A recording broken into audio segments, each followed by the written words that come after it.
আসসালামু আলাইকুম। আমি রেবেকা সুলতানা চলে আসলাম আপনাদের মাঝে নতুন আরেকটি লাইফস্টাইল ব্লগ নিয়ে।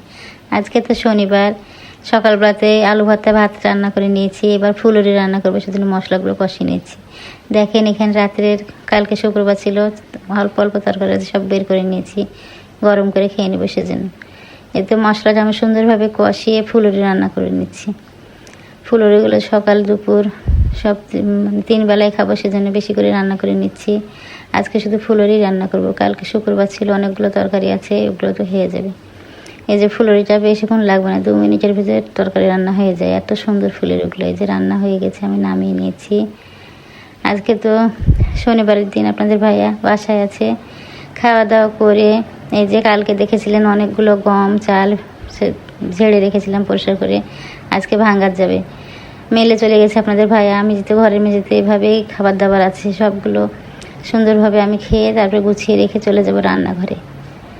আমি এখন খেয়ে নিব, তারপরে খাওয়া দাওয়া করে সবগুলো গুছিয়ে পরিষ্কার করে চলে এসেছি রান্নাঘরে। যে ফ্রেঞ্চ ফ্রাইগুলো কেটে নিয়েছি।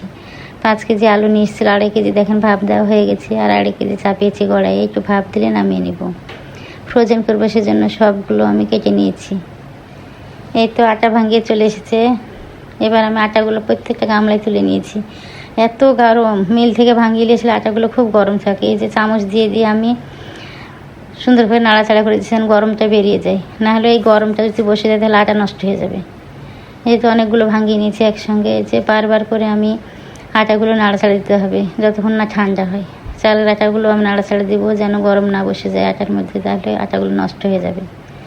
রোদ হলে রোদটা দিয়ে তারপরে চেলে তুলব। এই যে আটাগুলো সুন্দর করে নাড়াচাড়া দিয়ে ফ্রেঞ্চ ফ্রাইগুলো হয়ে গেছে, আমি ঠান্ডা করতে দিয়েছি। ঠান্ডা হলে আমি প্যাকেট করে ফ্রিজে রেখে দেবো, বৈকালে নাস্তা হবে সেজন্য। এই যে ঘরের ডাইনিংয়ের মেঝেতে ছিল গামলাগুলো, সবগুলো রুমের ভিতরে নিয়ে চলে এসেছি। এই বিছানায় তো কেউ শয় না, সেজন্য বিছানা পরে রেখে দিলাম, দিয়ে জানালাগুলো খুলে দিই। সুন্দর বাতাস আসছে, ঠান্ডা হয়ে যাবে, গরমটা চলে যাবে, ঠান্ডা হয়ে যাবে আটাগুলো, সেজন্য আবারও নাড়াচাড়া দিচ্ছি। একটু পর পর এসে আমি আটাগুলো নাড়াচাড়া করছি, কারণ অনেক কষ্ট করে আটাগুলো ভাঙিয়ে নিয়ে এসেছি। কত রোদে দেওয়া, তারপরে ঝাড়া খুঁটা, আটাগুলো যেন নষ্ট না হয়। বারবার করে আমি নাড়াচাড়া দিচ্ছি। এর আগে আমি ভুল করেছিলাম, একবার নাড়াচাড়া দিয়েছিলাম, আটাগুলো আমার কেমন যেন ব্যবসা ধরেছিল, খুব কষ্ট হয়েছে খেতে। এবার আর ভুল করছি না, এবার সুন্দরভাবে আমি নাড়াচাড়া দিয়ে বারবার করে নাড়াচাড়া দিচ্ছি। চলে আসলাম আসরের পরে। এই তো আসরের পরে আমি রাতের খাবারের জন্য আমি রেডি হচ্ছি। আপনাদের ভাইয়া, আমার ছেলে চলে গেছে প্রাইভেটে, ছেলেকে প্রাইভেট পড়ে আস্তে আস্তে মাগরিব হয়ে যাবে। সামাই রান্না করে নিলাম, দুধ দিয়ে লাচ্চা সামাই রান্না করে নিয়েছি, আর রুটি বানাবো আর আলু ভাজি। এই যে সামাইটা নামিয়ে নিয়েছি, এবার আমি আলু ভাজিটা চাপিয়ে দিয়েছি। পেঁয়াজ তো চাপিয়ে দিয়েছি, পেঁয়াজের ভিতরে আমি পরিমাণ মতো লবণ দিয়ে দিয়েছি। এবার আলু ভাজিটা দিয়ে দিলাম, একদম চিকন চিকন করে আলু কেটে নিয়েছি। এবার হলুদ আর কাঁচামরিচ দিয়ে দেবো। যে সুন্দরভাবে আলুটা ভাজা করে নিচ্ছি। এবার হলুদ দিয়ে দিলাম আর কাঁচামরিচ দিয়ে একদম আস্তে জাল দিয়ে ঢেকে দিয়ে আমি চলে যাবো আটাগুলো শানতে। আটাগুলো তো খামার করে রেখে দিয়েছি।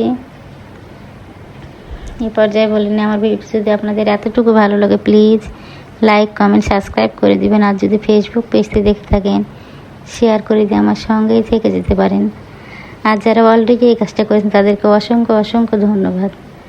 এই যে আমার আলু ভাজিগুলো চাপিয়ে আমি আটা খুমির করতে চলে গেছিলাম, আটা সানতে চলে গেছিলাম। আটাগুলো সানা হয়ে গেছে, লেচি কেটে রেখে দিয়েছি। এবার আমি ভাজিগুলো নাড়াচাড়া দিচ্ছি। দেখেন কি সুন্দর ঝরঝরে হয়েছে, সেদ্ধ হয়ে গেছে। আর একটু নাড়াচাড়া দিয়ে নামিয়ে নেব। এরকম আলু ভাজিতে ধনে পাতা দিলে ভালো লাগে, কিন্তু বাসায় ধনে পাতা নাই, কি আর করার, এইভাবে রান্না করছি। এই যে লেচি কেটে রেখে দিয়েছি আটাগুলো। এবার আলু ভাজিগুলো হয়েছে, আমি বাটিতে বেড়ে নেবো, তারপর রুটিগুলো বানাবো। এখনও তো আপনাদের ভাইয়ারা আসেনি, ছেলেকে নিয়ে প্রাইভেট থেকে। এদিকে আমার রুটি বানানো হয়ে যাবে, তারপরে আসলে ভালো হবে, কারণ আবার বিকেলে নাস্তা দিতে হবে। এই যে আলু ভাজিগুলো নিয়ে নিয়েছি, এবার আমি রুটিগুলো বানিয়ে নেব। একে একে রুটিগুলো তো বানিয়ে নিচ্ছি। আপনারা এখন পর্যন্ত যারা আমার ভিডিওটি দেখছেন প্লিজ একটা লাইক দিয়ে দেবেন। আপনাদের একটা লাইক আমার ভিডিওটা আরও অনেকের কাছে পৌঁছে দিতে সাহায্য করবে। এই তো রুটিগুলো আমি একে একে বানিয়ে নিচ্ছি। বানিয়ে নিয়ে ওইদিকে মাগরিবের আজান হয়ে যাবে, সেজন্য খুব তাড়াতাড়ি করে আমি রুটিগুলো বানিয়ে নিচ্ছি। নামাজ পড়তে হবে, তো আপনার নামাজ পড়ে এসে আর রুটি বানাতে ভালো লাগবে, সেজন্য খুব তাড়াহুড়া করে রুটিগুলো বানিয়ে নিচ্ছি যেন আজানের আগে আমার রুটি বানানো হয়ে যায়। একে একে সব রুটিগুলো আমি বানিয়ে নিচ্ছি। আটাগুলো সুন্দরভাবে খামির হয়েছিল, রুটিগুলো ভালো হচ্ছে। খালি সমস্যা যে আমি ভালো করে আটা সানতে পারি না, না সানার জন্য যে রুটির মাথাগুলো কেমন ফেটে ফেটে যায়। ভালো করে সানলে রুটিগুলো খুব সুন্দর হয়, আগাগুলো সুন্দর একদম মসৃণ হয়। কিন্তু আমার হাতের সমস্যার জন্য আমি এইভাবে রুটি বানাই, কি আর করার, নিজের খাবো আর কি করব। সমস্যা হলে তার পারি না। তারপরে তো রুটি বানানো হয়ে গেছে, নামাজ পড়ে চলে এসেছি। দেখেন একটা পাতলা ওড়না দিয়ে আমি আটাগুলো ঢেকে দিয়েছি আর জানালা লাগিয়ে দিয়েছি, কারণ বিড়াল যদি ঢুকে। তারপরে দেখেন ছেলেকে প্রাইভেট থেকে নিয়ে এসেছে, আসার সময় দেখছি জামুন নিয়ে এসেছে। আমি তো জামুন খাই, সব রকম মশলা মিক্স করে একটা খাবারের পর একটা মশলা বানিয়ে রাখি, ওটা ভালো লাগে খেতে, সেই জন্য জামুন নিয়ে এসছে। তারপরে মালটা কিনে নিয়ে এসেছে গাছ থেকে 3টা, দেখেন ড্রাগন নিয়ে এসছে, তার মধ্যে মালটাগুলো রেখেছে। একটা ঝাঁকা নিয়ে এসে রাখ, সবগুলো ঠিকঠাক করে চলে আসলাম রুমে। তো কী কী রান্না করেছি দেখেন, আলু ভাজি, সেমাই, ভাত আছে আর রুটি।